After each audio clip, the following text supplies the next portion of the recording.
Audio on demand from Vision Christian Media. You're listening to Momentum, a show that helps men succeed in life. And as we delve into this week's topic, a reminder that some of the content may be of a sensitive nature. Now, here's your host, Des Kennedy. Well, welcome to this week's Momentum. It is Tim and Des with you once again. How are you today, Des? You well?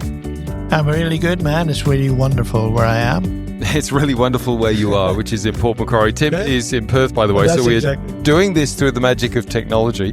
But I'm very excited this week, Des, because our guest in the studio is a good friend of mine, and I'm very excited to talk to him and a bit about his life. And when I tell you a bit about all of that, you'll understand why. He's been a tradie, he's been a port safety advisor, he's had his own business. He currently works as an investigator and health and safety consultant for DFES here in WA.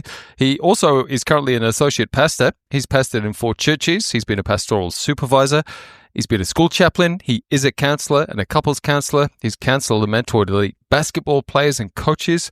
And he's been a counselling consultant at 3 churches. He works through the 12 Steps program with individuals and groups struggling with sex addiction.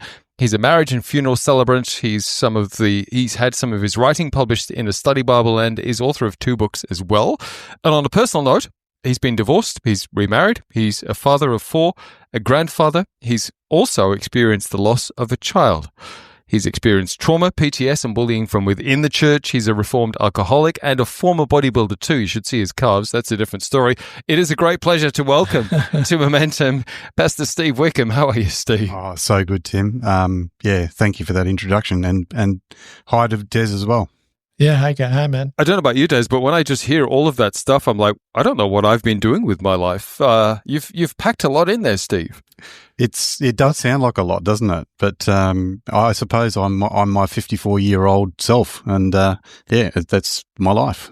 Yeah, that's cool. We gave people a snapshot of that, and there's some key points along your journey which we're going to explore. But let's go back to where it all began, as we do when we hear people's stories. Tell us a bit about your childhood. What was that like? I had a pretty normal sort of childhood, non-Christian upbringing. I've got a tradesman as a dad. My 2 brothers are tradespeople. We grew up in a mining town. I did an apprenticeship with the Water Authority, kind of hands-on sort of childhood, riding around on bikes without hats and nothing on our feet. You know, in the northwest of Western Australia, it doesn't get much better than that. So. Right. And were your family a family of faith? Was there that involved at a young age or not? No faith. Dad had an experience early on in life that sort of took him. He was closed off to faith. It's since times my mum's become Christian, but Dad's a bit closed off to it. So so definitely a non-Christian background. Yeah. Now, I know from your story that there was bullying for you at school, and it's interesting when we talk about that now, because I think a lot of us who are of an older age, shall we say, we don't necessarily think of it particularly as bullying. It just kind of was what you put up with at school back then. But tell us a bit about that for you. Well, you either conform when you're at school, and if you don't conform.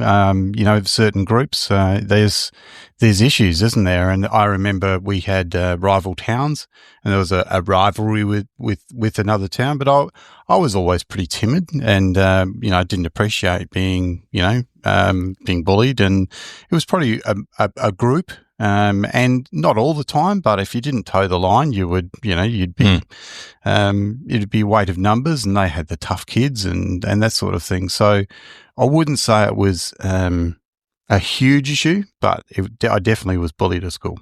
Yeah, wow, that's not a good thing at all. Tell us about how that panned out. What did it look like for you as a young boy growing up and you're being bullied? How did it play out?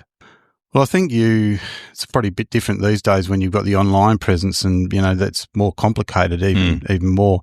But this whole issue of being isolated and you go into your bedroom, do you share it with your parents? Who do you have to share with? And I think I struggled that I had a good relationship with my mother, and maybe I shared a little bit with her, but probably struggled because I didn't have anybody really to share with. And you look for a mentor, don't you? You really need someone to kind of say, how are you going in life? And so I think I probably struggled in that way. your dad didn't play that role for you? No, Dad was a quiet sort of guy and typical. Dad's 75 now, and he's done well with his life. He's a very gentle and humble man, but someone he's not given to coaching and that sort of thing. So it's very introverted. I saw a quote earlier today, actually, ironically, and it said something along the lines of, this is not word for word, but something along the lines of, it's not necessarily the trauma that we face as kids, but the fact that we face that alone. Yes. That is actually the problem. Yeah. And I thought, wow, that's so true, isn't it? Good boy, mate. Because, we all go through it, but whether we have a good support base, whether that's parents or grandparents or somebody in our life that we can talk that stuff through, depends on whether we deal with that well or whether we carry that into our adulthood. Absolutely. And I thought, wow, that's so true. It is.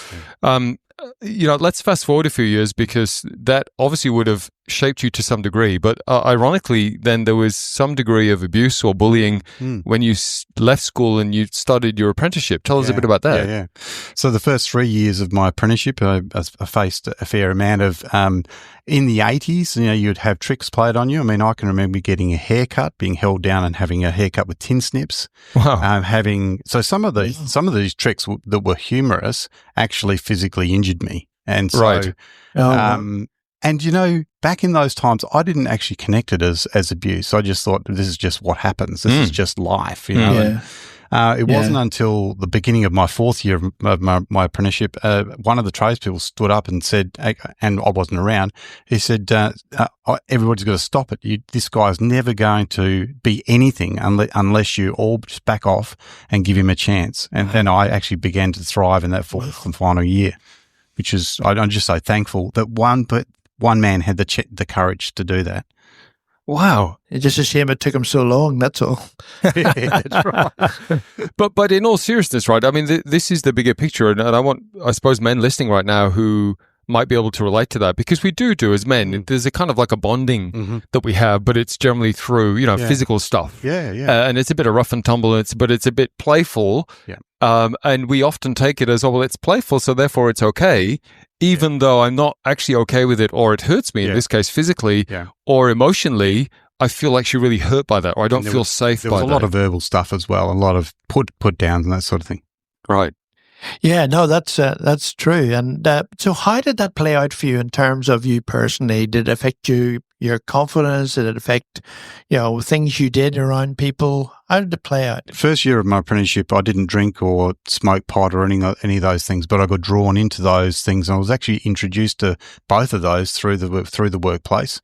And I think I didn't need to look at my pain, because I would go to substances. I would go to alcohol and marijuana, and I was smoking cigarettes, and that was the lifestyle. Yeah. Okay.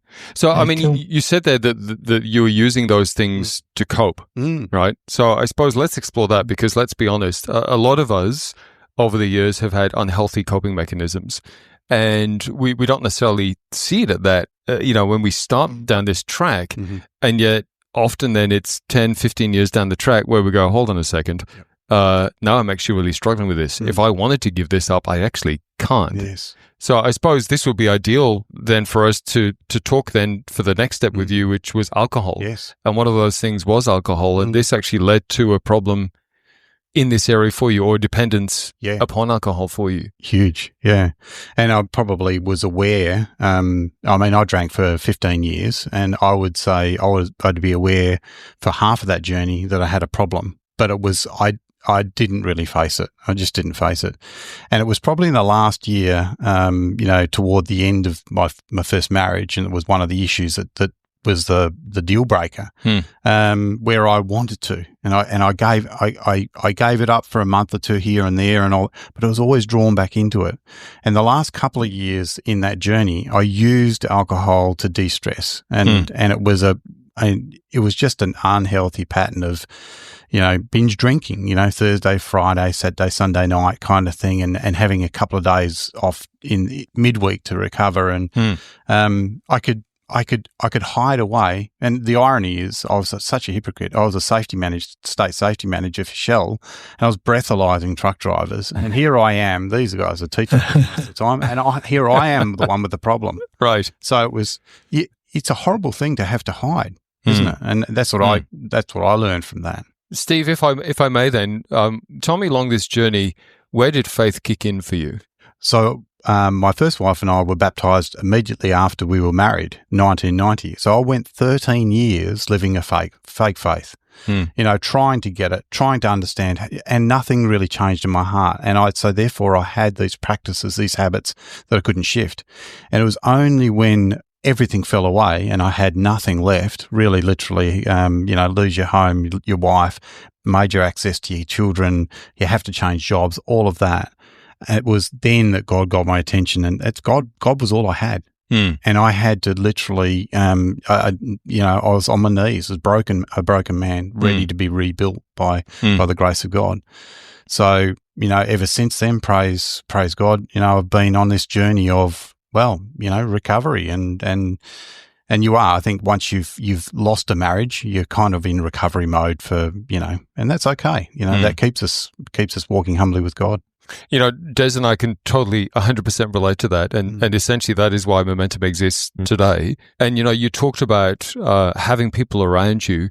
And, Des and I and all of the team at Momentum, we are 110% sold out to the fact that men should not be doing life in isolation.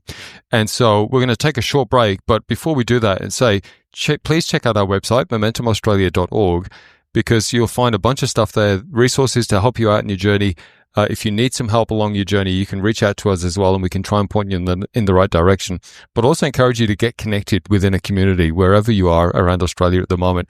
We'd love you to do that. We're going to come back and talk about the importance of that in Steve's journey, plus how things turned around when you actually went back to church and started going to Bible college. We'll come back and explore the story there. There's a lot more to listen to on the other side of this, Momentum. In the meantime, have a look around the website, momentumaustralia.org. You're listening to Momentum, a show that helps men succeed in life. Find out more at momentumaustralia.org. If this program has highlighted something you'd like prayer for, we'd love to pray for you. Call 1-800-PRAY-FOR-ME. That's 1-800-772-936. It's a free call. Or text 0401 132 888. You're listening to Momentum, a show that helps men succeed in life. Find out more at momentumaustralia.org.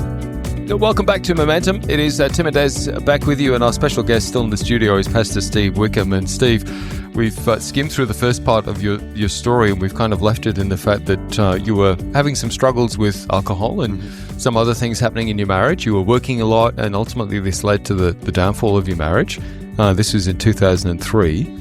And all of a sudden you find yourself on your own. And, we stopped just before the break and you were highlighting the importance of having people around you at that stage. And before we move on from that, I just want to, Des, if you don't mind, just kind of highlight that again, because, we the three of us here have stories, and I'm sure men listening right now have stories of where they've just found themselves on their own in life. And also, even if it's not that we found ourselves in that space, men tend to not deal with stuff well. We don't want to come out. We tend to run into our man caves when stuff happens, as opposed to find a community to help us through. Yep. So let's talk about, for you, just the importance of then finding those people, and how did you go about that? Going to AA was the accidental way of developing these sorts of relationships, and had a couple of key sponsors in that. But there were so many men who would just open up. That was how they did it. That's how you did it. And there were so many evenings where, or so many times when you would just be want to draw in on yourself and just stay at home or that sort of thing. But it was only when I went out and actually mixed with other people that I got the support that I needed. I'd be anxious and driven by anxiety. I'd catch up with one of these key sponsors or mentors, and he'd have me right in 10 or 15 minutes. We would just connect, and there was something.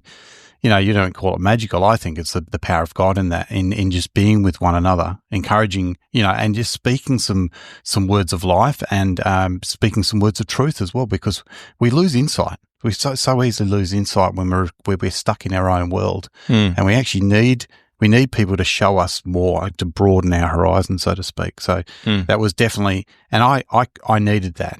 I was absolutely broken day by day. There's some good days there, but most days were just absolutely smashed. Panic attacks, suicidal ideations, these sorts of things, because I just lost everything. And how do you rebuild? So for men listening right now who might be going through a tough season in their life, whatever that may look like for them, and they're purposely staying away. They're hiding in the man cave, and I don't mean that disrespectfully, but they just don't want to talk to people. They don't want to have to deal with it to some degree. They're just kind of coping on their own. What would you say to encourage them to step out and find a community? Just about every man knows how you feel. That's the thing. We all want to draw in. We all want to want to isolate. It's very typical. And the only way we can get help is by taking the risk and finding those trusted, wise people who we can feel safe around and just connect, because connection is what we need when we're struggling with depression, anxiety, those things. And it works, and it's, I just can't talk enough about that. I know in 2012 I had a foundational learning in studying counselling, and that I was again withdrawing from men, and it was through a secular sociologist, Robert Bly, and something he'd written that actually God got my attention and said, you got to throw yourself back into fellowship with men, because this is what you need. And it actually took me on another, trajectory, as far as there's the courage you feel, there's the confidence you feel. All of this is driven by connection with others, and particularly connection with men. Yeah, that's absolutely true. And one of the interesting things is that if you go up to a guy and you say, how you going? He'll say, I'm okay. And those conversations happen in men's connects. They happen everywhere, right? But that's not what you're talking about. You're talking about a conversation where you're prepared to be open and honest and raw with somebody who you trust. And that's the key thing about men's connects, or men getting together. It's not just about the social time you can have and talking about the footy and whatever. It is absolutely about getting alongside somebody and saying, hey, I'm really struggling with this, and what's your advice? It's that sort of conversation, isn't it? I know in the emergency services we say, are they triple okay? So you don't just ask, are they okay? You dig a bit deeper and you invite the person to open up. Look, this is safe. I actually I want to listen. I'm curious about you. I care for you. I love you. And there's no shame in saying to us, to fellow men, we've got a love for each other. We understand what it's like to feel isolated, and that it's horrible to go down that sinkhole. Yeah. One thing before we run out of time that I really want to talk about is in 2014, you and Sarah were trying for a family, I think. I don't know that you had your own kids at this stage. We had a son in 2013, right? And he was an IVF baby, and we had a natural conception in 2014, and it was our only natural conception. But we learned at the 19-week scan some horrible news. That he was growing well, but he had a diaphragmatic hernia, and he had issues with internal organ, and he had a condition called Pallister-Killian syndrome. It was growing like a steam train, but it was an abnormal pregnancy, and he ultimately was stillborn at about 37 weeks. So the experience of meeting your deceased child and having him for about 8 days, and the funeral and that sort of thing was very formational, very, very much. So how did you cope with that, Steve? I mean, there's certainly people listening who would go, wow, how did you manage to keep your faith in God through that time? How did you do that? Well, I was associate pastor at a church at that point, in a fairly large church, and lots of support and prayer. And I was blogging, I'm a blogger, and I was blogging live about how we were going and, the brokenness of the journey. And we had literally people all over the world praying for us. But I think we felt carried by intercessory prayer, and we were also carried by our faith. And we just saw God show up in so many different ways, and even in just ways. And as we were talking about before, Des, the whole issue of confronting situations you don't know if you've got the courage to deal with. And, Yes, you know, yes. God shows up in those moments and you are able to do these things. Steve, we're going to get you back next week because there's so much more that we can talk about. In the meantime, we'd love you to check out the website. It is momentumaustralia.org. You can hear previous shows of Momentum. But also, if you'd like to get some support, some prayer support, if you'd like to check out some things there that will help you in your journey, you can find it at momentumaustralia.org. And we are a not-for-profit organisation and ministry. If you'd love to put a few bucks towards keeping Momentum on air, we'd be really appreciative of that too. momentumaustralia.org is the website. Steve Wickham has been our special guest. Look forward to chatting with you again next week, Steve. And Des, as always, mate, it's been a pleasure doing the show with you. We will catch you next week. That's an amazing story. Absolutely. You've been listening to Momentum, a show that helps men succeed in life. For more information or to hear this week's show again, go to momentumaustralia.org. You can also access a whole range of resources to help you on your journey and to get in touch with the team at momentumaustralia.org.